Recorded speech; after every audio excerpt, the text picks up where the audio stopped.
আল্লাহ তাআলা তখন ডাক দিয়ে বলবেন, ও জান্নাতীরা, এই কোরআনের ভেতরে জান্নাতের কথা যা যা ওয়াদা করেছিলাম, বিশ্বনবী তোমাদেরকে যা যা শুনিয়েছে, উলামায়ে কেরাম জান্নাতের যে নাজ নেয়ামতের বর্ণনা যা দিয়েছে সব পাইছে তো? সব জান্নাতীরা বলবে আলহামদুলিল্লাহ, আল্লাহ সব পেয়েছে। এক জান্নাতি হাত তুলে বলবে, আল্লাহ একটা পাই নাই, একটা পাই নাই। আল্লাহ বলবেন, সেটা কি? ওই জান্নাতি বলবে, আল্লাহ সব পাইছি কিন্তু তোমারে পাই নাই, তোমারে দেখি নাই, তোমার সৌন্দর্য কত বেশি আমরা জানি না। আল্লাহ সব পেয়েছি, একটা জিনিস পাই নাই। কি পাও নাই? তোমারই তো পাই নাই। যে আল্লাহ সব দিল তারা তো পাই নাই। আল্লাহ বলেন, ঠিক আছে, আমি আমার সৌন্দর্য এখন তোমাদের সামনে প্রকাশ করব। আমার গোপন রহস্যের ভেদ আজকে আমি জান্নাতীদের সামনে প্রকাশ করে দিব। কোন সুবহানাল্লাহ। উজুহু ইয়াউমাইযিন নাযিরা ইলা রাব্বিহা নাযিরা। সেদিন জান্নাতীদের চেহারাগুলো পূর্ণিমার চাঁদের মতো উজ্জ্বল থাকবে। জান্নাতীরা প্রভুর দিকে তাকিয়ে থাকবে। বিশ্বনবী বললেন, ইন্নাকুম সাতারাউনা রাব্বাকুম আয়ানান কামা তারাউনা হাযাল কামার। নিশ্চয়ই তোমরা জান্নাতের ভেতরে তোমাদের রবকে সচক্ষে চাক্ষুষ তোমাদের দুটি চোখ দিয়ে দেখবে, যেমনি আজকের পূর্ণিমার রাতে চাঁদটাকে তোমরা দেখতে পাও। এই চাঁদের দিকে তাকালে চাঁদের সৌন্দর্য যেমনি দেখো, সেদিন চাক্ষুষ দুটি চোখ দিয়ে তোমরা আল্লাহ তাআলার সৌন্দর্য দেখবে। কোন সুবহানাল্লাহ। রব্বুল আলামিন বিশাল জান্নাতের ভেতরে এক কনফারেন্সের আয়োজন করবে।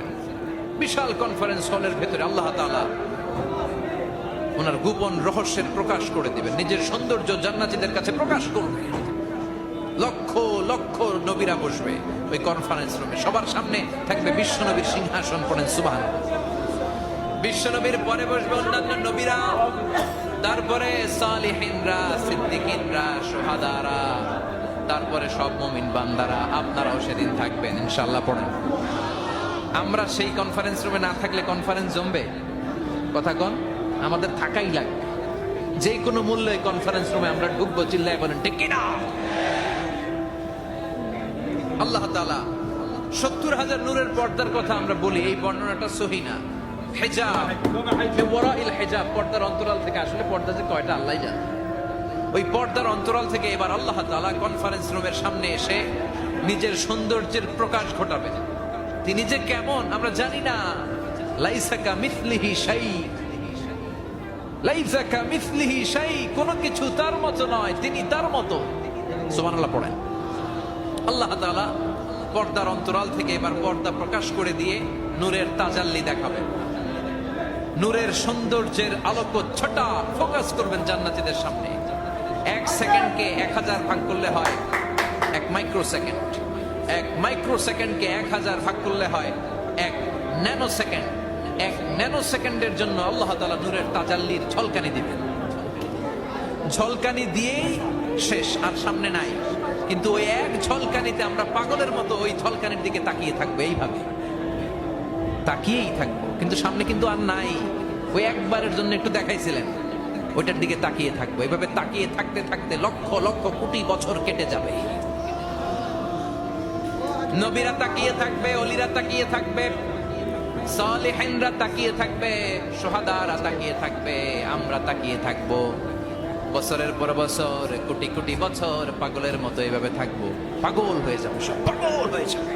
সৌন্দর্য দেখে পাগল করা হয়ে যাবে। কিন্তু সামনে কিন্তু নাই। এরপরে হুর গেলমান এরা এসে নবীদেরকে বলবে, ও নবীরা, ও অলিরা, আল্লাহর সৌন্দর্য দেখলেই চলবে? আমাদের কিছু হক আছে না? সুবহানাল্লাহ। পড়েন। আমাদেরকেও কিছু সময় দেন, জান্নাতের অন্যান্য নাজ নেয়ামত ভোগ করতে হবে। আসেন আসেন। হুর আর গেলমান রে এসে যখন জান্নাতীদেরকে ডাকাডাকি শুরু করবে, তখন জান্নাতীদের টনক নড়বে। সুবহানাল্লাহ। তখন জান্নাতীরা হুঁশ ফিরে পাবে। তাই তো কোটি কোটি বছর কই ছিলাম আমরা? কি দেখলাম? কি আজীব তামাশা। সুবহানাল্লাহ। পড়েন। এই জান্নাতে একবার যে ঢুকবে তার আর বেরোয়া লাগবে না। সুবহানাল্লাহ। পড়েন। আমরা একবার যদি ঢোকার চান্স পাই, আর আমাদেরকে পায় কে? চিল্লা এখন ঠিক কিনা? ওই জান্নাতে যেতে রাজি আছেন তো? রাজি আছো মুসলমান?